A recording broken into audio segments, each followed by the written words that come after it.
Hello students, welcome to Rajneet medical education. Students, हम कर रहे हैं यूकैरियोटिक सेल और यूकैरियोटिक सेल में हम पढ़ रहे हैं सब सेलुलर ऑर्गेनेलीज। और आज का हमारा जो सब सेलुलर ऑर्गेनेली होगा वो है बच्चों लाइजोसोम्स। आज हम डिस्कस कर रहे हैं लाइजोसोम्स के बारे में। As you know, these are spherical vesicles. ये स्फेरिकल वेसिकल्स हैं, ठीक है ना, राउंड वेसिकल्स हैं, सिंगल सेल मेम्ब्रेन है। इनमें डबल मेम्ब्रेन सिस्टम नहीं होता, सिंगल सेल मेम्ब्रेन है, एनवलप्ड सिंगल मेम्ब्रेन, ठीक है ना। इस तरह के हम कहते हैं कि स्फेरिकल वेसिकल्स होती हैं, दीज लाइक इस तरह से, ठीक है ना। और ये बनती कैसे है, जैसा आपने लास्ट लेक्चर में स्टडी किया था कि जब पैकेजिंग होती है, ठीक है ना, पैकेजिंग कवर कहाँ होता है, गोल्जाई अपरेटस में, उस दौरान ये वेसिकल्स वहां पर बनती हैं। So these are formed by the process of packaging in the Golgi apparatus. In my previous lecture, we have studied about this organelle कि in what way they are doing the work of packaging and targeting. किन vesicles में proteins को बंद करके ये targeting करते हैं Golgi apparatus. तो यहाँ पर जब ये वेसिकल्स बनती हैं तो यहाँ पर ये लाइजोसोम्स भी बनते हैं। And these are regarded as the digestive track of the cell. इसको हम digestive track of the cell के नाम से जानते हैं, इसलिए इसको डाइजेस्टिव ट्रैक एंजाइम्स कहते हैं, क्योंकि ये सेल के अंदर क्या करता है, यहाँ पर ये लिपिड्स को भी डाइजेस्ट कर सकता है, प्रोटीन्स को भी डाइजेस्ट कर सकता है, न्यूक्लिक एसिड्स को भी डाइजेस्ट कर सकता है। क्यों? क्योंकि यहाँ पर इसके अंदर इस तरह के एंजाइम्स प्रेजेंट होते हैं। क्योंकि लाइसोसोमल वेसिकल्स हैं, they are found to be rich in almost all type of hydrolytic enzymes. उसमें हर तरह के हाइड्रोलिटिक एंजाइम्स है, लाइक हाइड्रोलेजिस। हाइड्रोलेजिस में क्या है, लाइपेज है, प्रोटीएजेज है, कार्बोहाइड्रेटेज है। अब लाइपेजेज किसके ऊपर एक्ट करते हैं, लिपिड्स के ऊपर एक्ट करते हैं, लिपिड्स को ब्रेक करेंगे। प्रोटीएजेज किसको ब्रेक करेंगे, प्रोटीन्स को ब्रेक करेंगे, उनको डाइजेस्ट करेंगे। और कार्बोहाइड्रेजेस जो कार्बोहाइड्रेट्स होंगे उनको डाइजेस्ट करते हैं।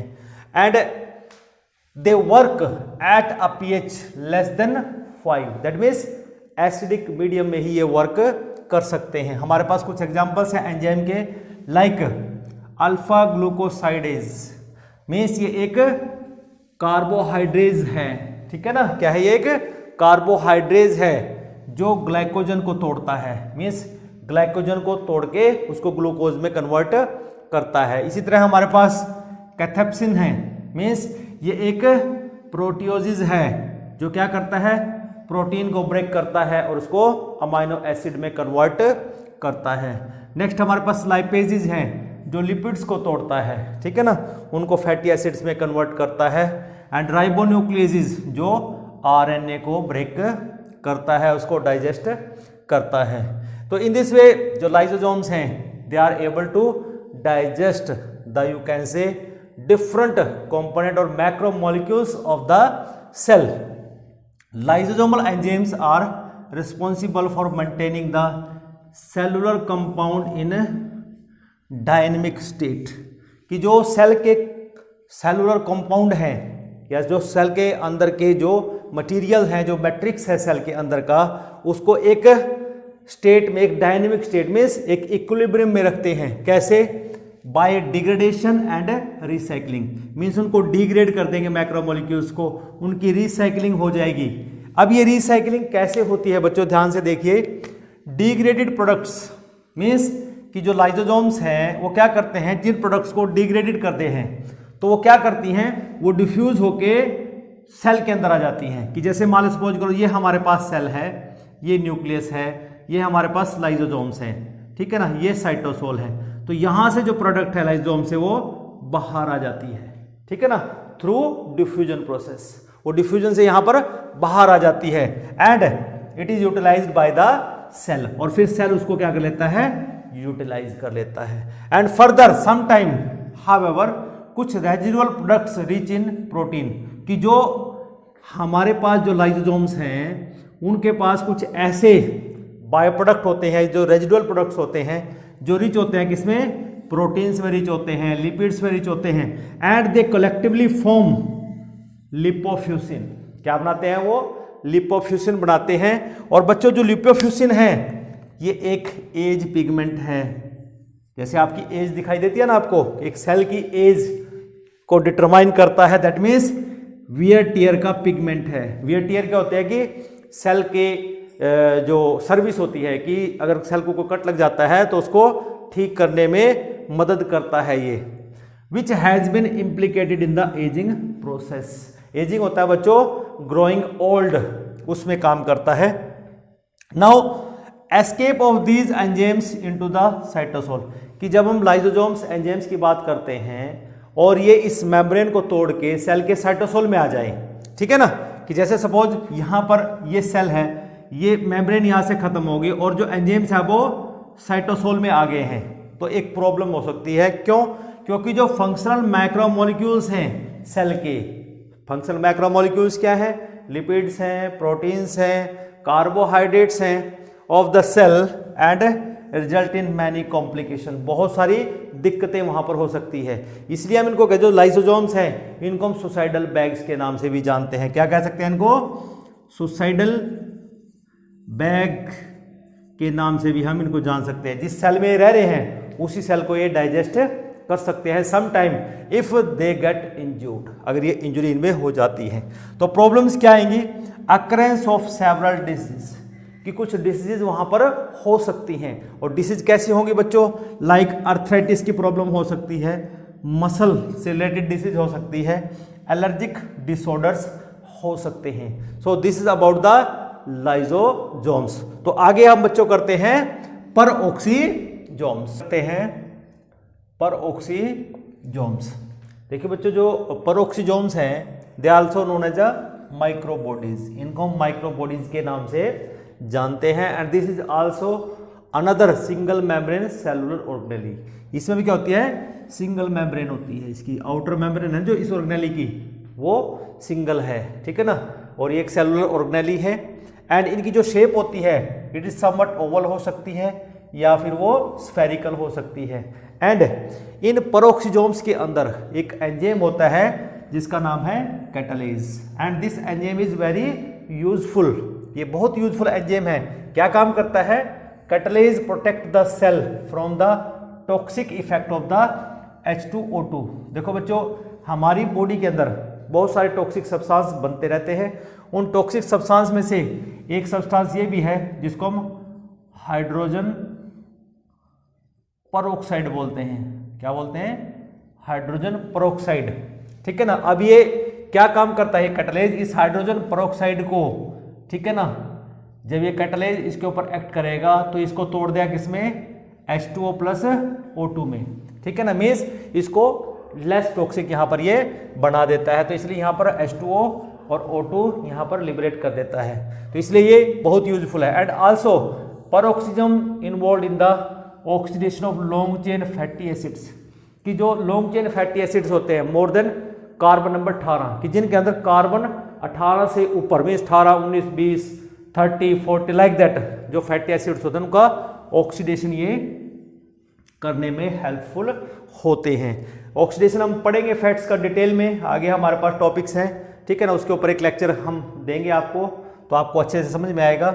अभी सिर्फ आप इतने समझे कि जो परऑक्सीजोम्स हैं वो oxidation of long chain fatty acids में यूजफुल है and also help in the synthesis of the plasmalogens, plasmalogen को सिंथेसाइज करते हैं एंड ग्लाइकोलिपिड्स को सिंथेसिस करने में हेल्पफुल होते हैं। और अगर हम बच्चों प्लांट्स की बात करते हैं, प्लांट्स के अंदर होते हैं ग्लाइऑक्सीजोम्स। क्या मिलते हैं? ग्लाइऑक्सीजोम्स।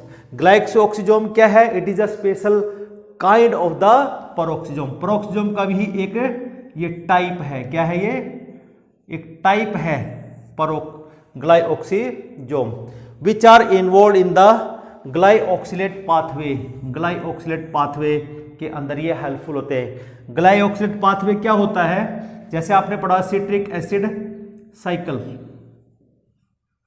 उसमें क्या होता है सिट्रिक एसिड साइकिल में कि जो एसिटाइल को है, एसिटाइल को है ए है, ये कन्वर्ट होता है किसमें?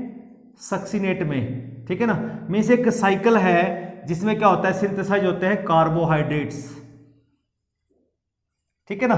तो इसका मतलब क्या हुआ कि यहां पर जो परोक्सिजोम है, कौन सा, ग्लाइऑक्सीजोम्स, ग्लाइऑक्सिलेट मीन्स वो कार्बोहाइड्रेट सिंथेसिस में हेल्प करते हैं।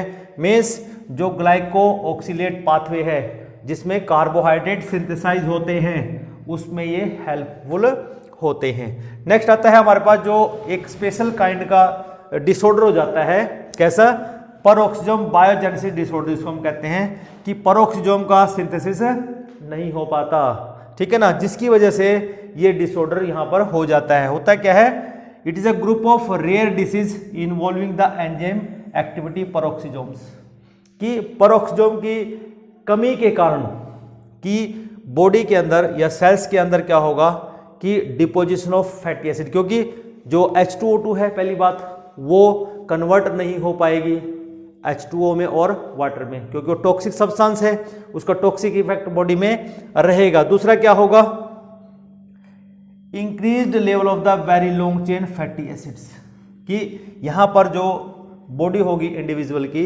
उसकी बॉडी के अंदर होगा कि लॉन्ग चेन फैटी एसिड्स होंगे, वो एक्यूमुलेट हो जाएंगे। जैसे आप देखते हो यहाँ कार्बन नंबर 14, इसको बोलते हैं लिग्नोसेरिक, एग्जांपल यहाँ पे लिग्नोसेरिक एसिड, ये एक ऐसा लॉन्ग चेन फैटी एसिड है जिसमें कार्बन 24 मिलते हैं। ठीक है ना। दूसरा है जैसे मान लो कार्बन 26 हमारे पास है सेरोटिक एसिड,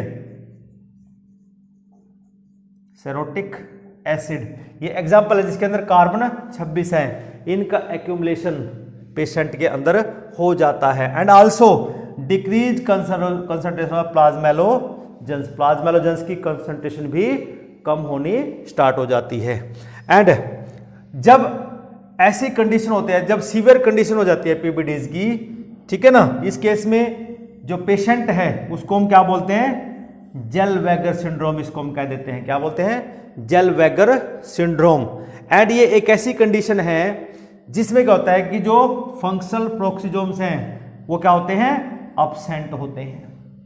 ठीक है ना, ये बहुत ही रेयर केस है जिसमें परोक्सिजोम अब्सेंट ही है, फंक्शनल परोक्सिजोम अब्सेंट हो जाते हैं। और यहां पर जो विक्टिम है बच्चों, अगर किसी के अंदर ये अब्सेंट है परोक्सिजोम, ये डिसीज से उसकी डेथ हो सकती है कितने दिन के अंदर, after the birth of 1 year, मतलब 1 साल के अंदर अंदर उस पर्सन की, उस विक्टिम की डेथ हो सकती है, जिसको हम जेलवेगर सिंड्रोम कहते हैं। ठीक है बच्चों, तो इस तरह से आज हमने दो चीजें, दो सब सेलुलर ऑर्गेनिज्म हमने डिस्कस की।